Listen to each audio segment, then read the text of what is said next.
So currently, in 2022, obviously we are in relatively uncertain times. The equity markets are always surrounded by some kind of uncertainty and some kind of risks. So based on your 2 decades of experience, can you compare the current times with any time in the past in terms of how much more correction could happen, or because history teaches us, if you could kind of correlate to any past phase of equity markets, that will give a perspective to investors in terms of opportunity and challenges currently in the equity markets. So rather than just correlating to time, right? I mean, when you'll have to correlate to certain behavioral aspects. So the way we think about it internally is obviously you are entering into a time where liquidity is becoming scarce. When liquidity is becoming scarce, you have real issues on the demand side with that has to normalize to the supply side. What does that mean? So for example, you're already in the early stages of companies letting go of employees, right?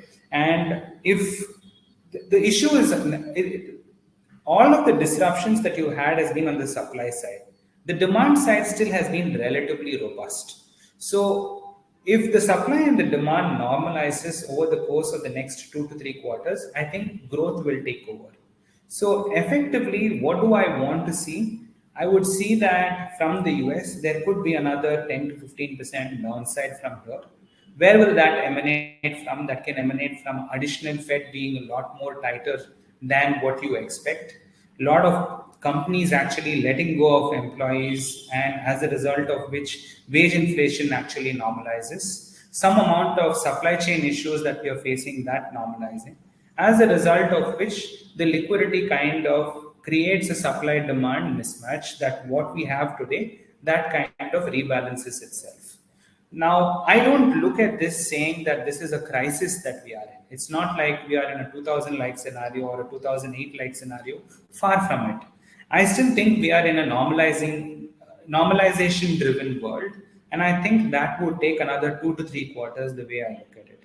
And within that, any volatility that you get, we would use that to deploy capital. That's how we're thinking about it internally.